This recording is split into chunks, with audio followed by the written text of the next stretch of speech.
So I do believe science is becoming more spiritual because people are starting to realize that you can't compartmentalize knowledge. Sometimes you need art to understand math. Sometimes you need music to understand quantum physics. And if you look back in time, many scientists were also artists or musicians, Polymath. Yeah. Richard Feynman was a musician. I think he played the piano. Albert Einstein played violin. That's a perfect segue into this very heady question. I would love for you to elaborate. Not that we're already not being heady enough. So one of my favorite research that I came across for this interview is the divine essence and golden ratio, which were utilized by men of geniuses like Da Vinci and others in arts and mathematics, even in meltwater molecules. Yes. What are they, and why are they so significant? Because of the intersection between art and science. So the golden ratio, the golden mean, the Fibonacci sequence, the Fibonacci numbers, I think it's the language of the universe, the known universe, the universe that we live in. And I think many of the thinkers, I've heard people say this, but many of past thinkers like Leonardo da Vinci and the Vitruvian Man, for example, he used Fibonacci numbers. Fibonacci numbers are in all signs of life. There's a physicist, actually, who proved that in order to find out if there's organic substances in a solar system or on a planet is just to search for Fibonacci numbers. That's how you know that there's a possibility for life. So I think it's sort of comprises the fabric of existence.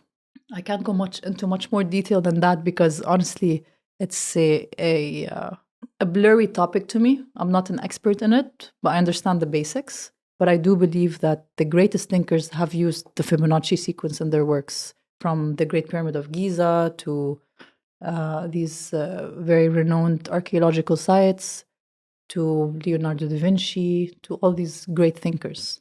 So when you come across like the thought experiments on the airplane or some of these questions you ponder in life, since a lot of your TikTok content is thought experiments and it comes to fruition, does coming up with these questions and pondering, does that give you more peace or does that give you more like restlessness and makes you want to seek more in terms of curiosity? Because the theme of everything, your way of life, comes down to curiosity. Sounds like. A little of both.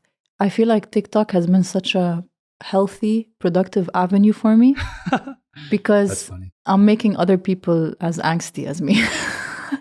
I'm making more people want to be curious about, like, for example, whether we discover mathematics or whether mathematics is a fundamental part of reality, for example. It's a person that follows me asked me that question on one of my posts. Is math, did we discover math, or was math there to begin with?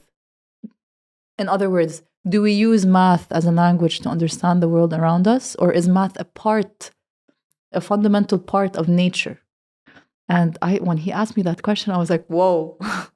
I asked most of the people I know that I regard as very intelligent, intellectual. And I took their answers and then I formulated my own opinion. Then I did some reading and I still didn't come up with an answer. So I asked my TikTok followers, all of them. I was like, what do you guys think? And each answer was just so different. It's just so different. Some were like, no, math is inherent to nature. Others were like, no, math is a social construct, is a mental construct. And I was like, okay, great. Now we're all confused. Even better.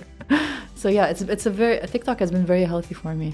Hey Seekers, if you enjoyed watching that short clip, I strongly recommend clicking here for the full-length episode.